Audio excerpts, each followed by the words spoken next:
Closed captioning of this program is made possible by the Fireman's Fund Foundation. Republican presidential candidates hit New Hampshire after Mitt Romney's narrow victory over Rick Santorum and Ron Paul in the Iowa caucuses. We have to make America, we have to make this the best place to be. Belva Davis and Carla Marinucci report live from the campaign trail. With all the hard work that Mitt Romney's put into winning New Hampshire, he still has work ahead to convince voters here not only to believe in America, but to believe that he's the man who should lead this country. Governor Brown releases his budget proposal earlier than planned after it's accidentally posted online. It calls for deeper cuts to health and welfare programs and the elimination of more state jobs and agencies. Will California's high-speed rail project be derailed? A key review panel says lawmakers should withhold billions in voter-approved bonds until more funding is secured and a business plan is finalized. The District Attorney of the City and County of San Francisco. Also, a conversation with George Gascon, San Francisco's newly sworn-in district attorney, about his vision for making the city among the safest in the country. Coming up next.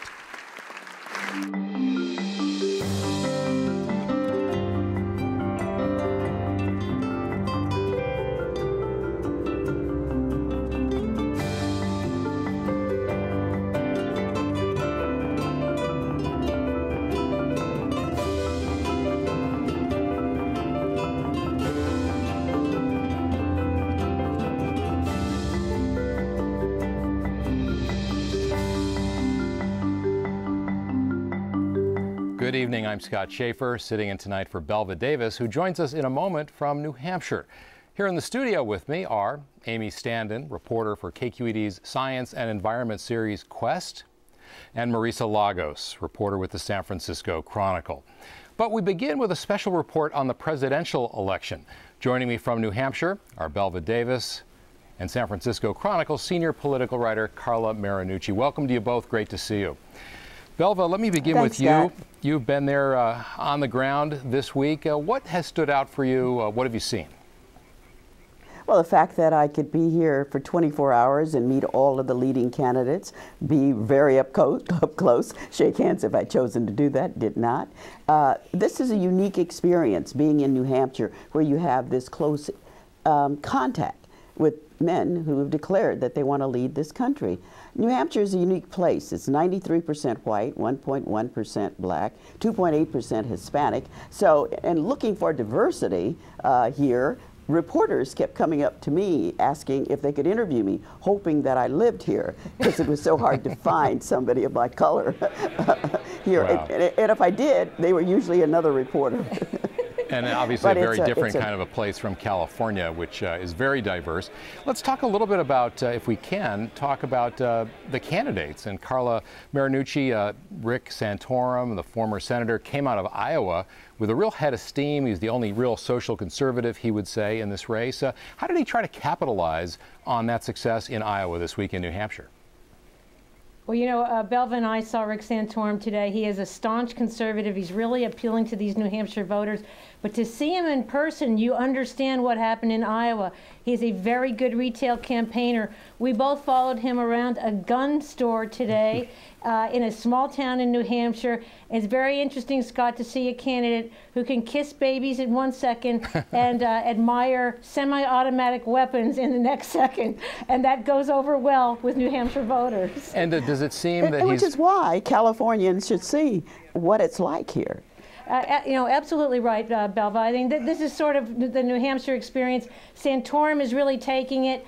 Some of the other candidates are also really getting out there, meeting all these voters, and for that reason, what happens in the next couple of days here is really going to matter in this race. And then, of course, there's Ron Paul, and of course, you know, New Hampshire, the state motto is "Live free or die." Seems like that would be a great place for a libertarian candidate like Ron Paul. You know, how big a splash is he making there, Carla?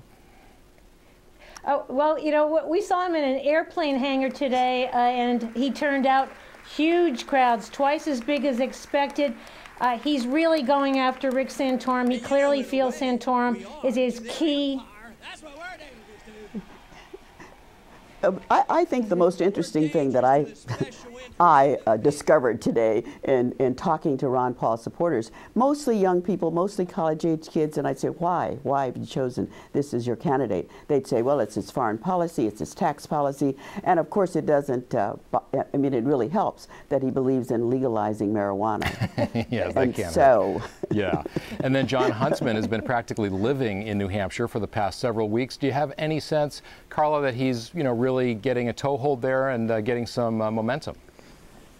That's right, 160 events he's done, Scott, and this is the guy who's rolling the dice in New Hampshire.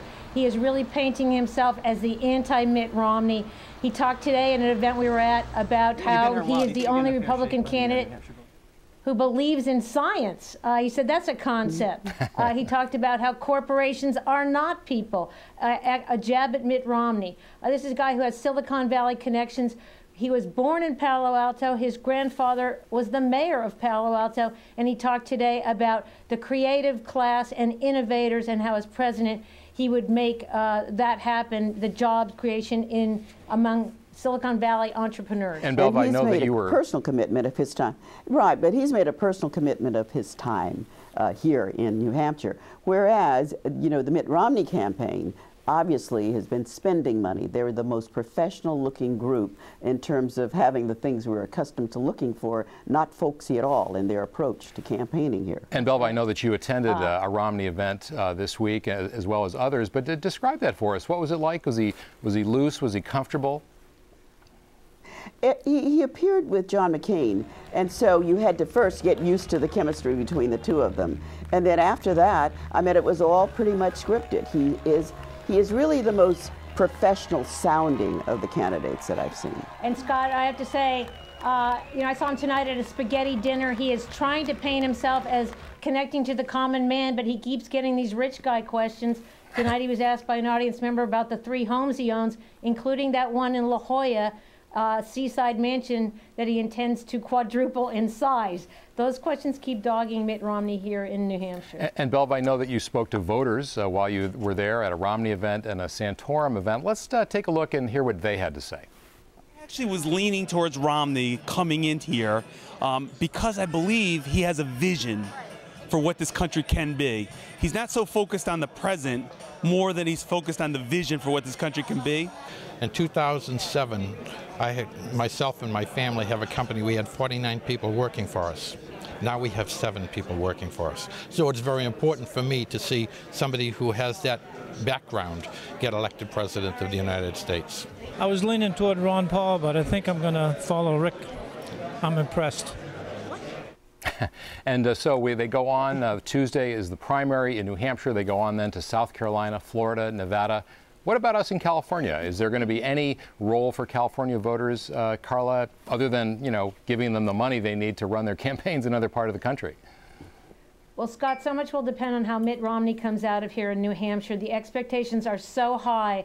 He's expected to win by more than 20 points in some of these polls.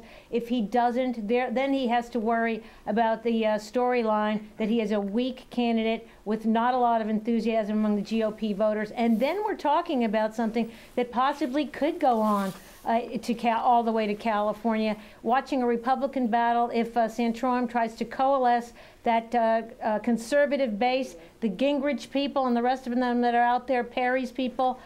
Who knows what could happen? Maybe California could have a play finally, Belva. Yeah, I think one thing, we won't hear the scripts we're hearing here when they get to California, because we hear things from candidates like, we must do something about Social Security, we have to cut it, we need to get rid of Medicare. There are, pledges to allegiance to the Second Amendment, gun rights. I don't think we'll hear those kind of things in California, which is why it's so important to be introduced to New Hampshire and to see how they are put on record with some positions that won't play well in the West. All right, well, Belva, Carla, thanks so much. Great to see you tonight. Stay warm, and we look forward to hearing more from you. Thanks, Scott. Thank you, Scott. All right. Well, the presidential politics and the campaign sort of got eclipsed this week here in California. Marisa Lagos, the governor, somewhat precipitously had his state budget released, or he released it. Both are true, actually. Tell us about that. What were the highlights? Well, yeah, I'll get to what you're alluding to in a second here, but Governor Brown did come out yesterday. He talked about this estimated $9.2 billion shortfall, which is, of course, a huge amount of money, but far less than we've seen in years past. Nevertheless, he's proposing massive cuts to social programs. CalWORK's, the Welfare to Work program, would get about $1 billion whacked. 71,000 child care slots for poor families would be eliminated. We're looking at about almost $1 billion cuts to Medi-Cal as well. So really tough choices, I think. And this also assumes that voters will pass his $7 billion tax plan next fall. If that doesn't happen, Brown came out and said, kind of out of the box, we will then cut school funding by almost $5 billion. We will slash universities by hundreds of millions of dollars more. So a lot of threats almost attached to this budget Someone package. described it as kind of a ransom note, a political ransom note. You'll pass these ballot measures, or else, this, and this is going to get cut. But it may well, right? Which it is, and he's not making it up. He's not, and I think that we saw this last year to a certain extent. Just before the legislature came back from break, the governor had decided to pull the trigger on these automatic cuts that they had instituted last year as part of the budget deal. So, I think it's not unreasonable to think that he will move forward with these cuts, but it's also going to depend on a lot of timing. The governor wants the lawmakers to pass this budget and all these cuts included in it by March. Democrats aren't having that. They're saying we don't want to do anything until May, when we know the updated revenue figures. And there's a reason that's important. $4 billion of that $9 billion shortfall is kind of rolling over from this year. And it looks like if that's the amount of cuts that would happen. So they're in no hurry to see that happen. They would like to wait longer and see what the voters do? Well, I think they'd like to wait longer and see how tax revenues come in. And also, see, I think what the political climate is like. We have a very unsure sort of terrain this year for candidates. It's the first year with the top two primary. Redistricting has taken effect. So I think there's going to be a lot of nervousness in the Capitol among Democrats to vote for this budget. Can you explain exactly what happened with the release of this budget? Yes, I thought we'd get that. And was it embarrassing for the governor? I mean, or what? I mean, what happened? What went wrong? So, just explain. Let's kind of an insider back up a second here. So every year, the governor has to release a budget plan by January 10th, and this is sort of the start of budget season. The governor's office had sent out a press release saying that they were going to be doing it at 9 a.m. on Tuesday, which is the 10th. Everyone was preparing for that. At about 12:45 on Thursday, we all got a call from the Department of Finance, those of us in the Capitol Press Corps, saying, get over here at 1:30, you're going to want to be here. Within the next 10 minutes, we had gotten a press release from the governor saying, we're going to release the budget at 2:30, and his spokesman actually took to Twitter to tell all of us it was because somebody had accidentally posted it online quite early. Somebody meaning?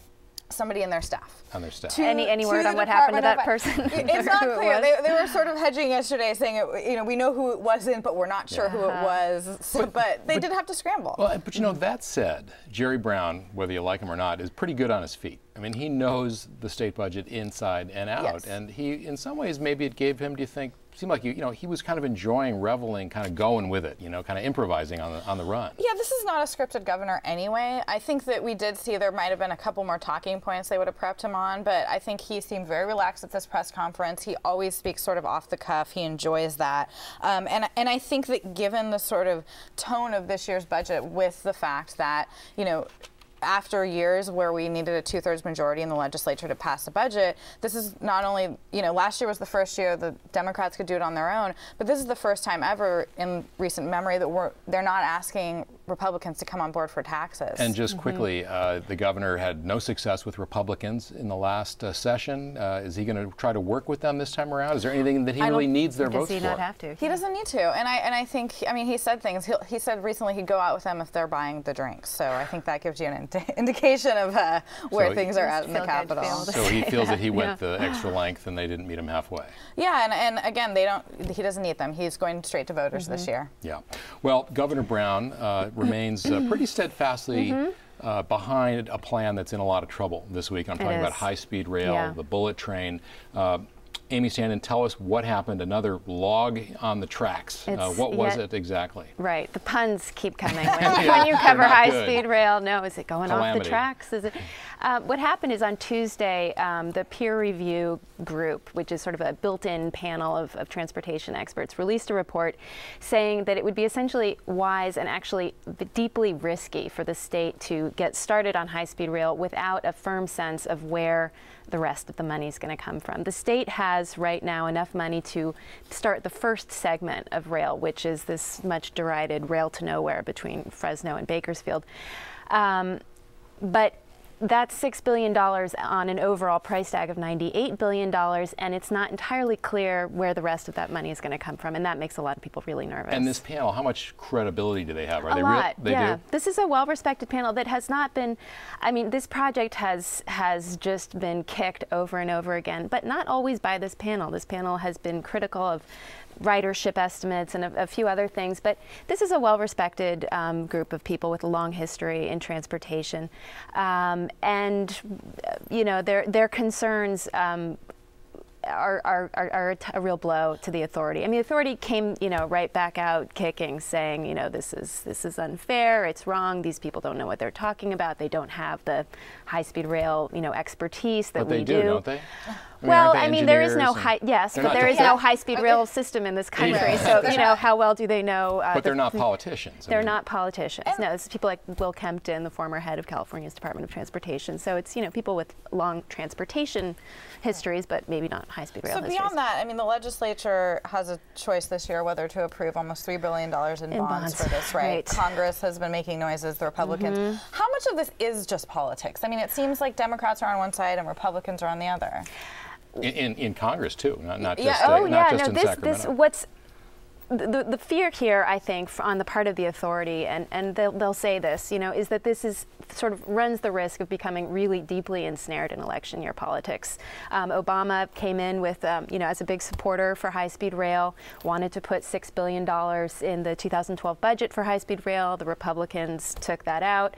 And so, you know, it is very much a political issue. At the same time, I mean, this is money that we either have or we don't. And the big question is whether or not the state can break ground by October 2012, because that's the deadline to qualify for stimulus money. Now, and the voters did authorize $10 billion in bonds in 2008, I think it was. That money is contingent on having some kind of match from ideally federal dollars. But we lose that federal money if we don't make the October deadline. And Republicans want us to lose that money regardless, right? I mean, there's noise in Congress. No, yeah, they don't want a successful stimulus program, I think, at least some of them. So, or do they see it as a boondoggle? Do they see it as kind of a road, you know, tracks to nowhere kind of thing? Well, I mean, this is money that is going to build initially 130 miles in the Central Valley.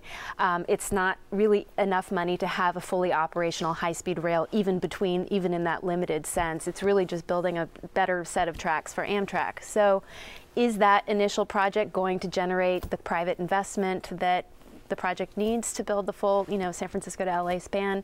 You know, these are not just political concerns. I think, to come back to your question, these are very real financial concerns, and you're hearing them from both sides. Oh, I was just going to ask, what's your, I don't know if you've reported on this, but in the Central Valley, is there support for this? I know a lot of lawmakers there don't like it, but there's been some, there's been some support, but recently, or I think it was about 6 months ago, you know, a lot of the lawsuits had been on the sort of northern and southern part of the routes around LA and the peninsula, and then outside of LA. Recently, there's another lawsuit in Kings County now. Farmers say that this is going to, you know, I think it's fair to say it will, you know, get rid of some farmland there, some valuable farmland. There's concerns just everywhere about, you know, where you're going to put these tracks. And then just quickly, Amy, there was some talk that maybe this would go back before the voters, because the voters seem to be having second thoughts. Yeah, LaMalfa, a Republican state senator in Northern California, wants to have this put back before the voters, which wouldn't go well for High-Speed Rail Authority. At least there was a field poll a couple months ago that found about 2/3 of the state wouldn't support it. Well, there is another train leaving the station, and we need to get on it. So thank you both very, very much. Thank you. Thank you. Former Police Chief George Gascon was sworn in last night as San Francisco's district attorney. He was appointed a year ago when Kamala Harris was elected state attorney general. He won the job in the November election, making him the first Latino to hold that office. I spoke with him earlier. George Gascon, welcome. Good to have you here. Thank you, Scott. It's a pleasure. I want to begin with some crime statistics that came out this week. In San Francisco, the crime rate has been historically low, 50 murders, I believe, in 2011. That's down as it has been for the last several years. And yet down the road in San Jose, the number of murders almost doubled. Over in Oakland, we've seen a rise in the number of murders. What makes the difference from one community to another when it comes to particularly violent crime? Right. Well, I mean, there's a variety of factors. You know, San Francisco had very high murder rates until 2008. Frankly, while most major cities of similar demographics around the country were going down, San Francisco was not. 2009 was sort of the turnaround year. That year, we brought it down to 45. It was a historic low. Then 2010 was 50, and 2011 50. And you were the police chief at that time. For most 2 years, yeah, exactly, for the 2 years, the 09 and 2010. You know, there's a variety of things. I think that the community involvement is very critical to the success of good policing. I think that having a good supportive mayor and city government, and then having good policing, you know, having officers and having a department that understands their role, that focuses where the violence is, that understands who's committing the crimes, and then puts the attention necessary in those places, can go a long way. Now, your department, like all law enforcement, is having to do more with less. There are budget cuts, and I'm sure you're facing another round of those in this coming budget year. So you have to be more efficient. You have to do things that are cost effective. So how do you evaluate that? Right. Well, you know, I mean, the state is going through a complete reformation of the criminal justice system.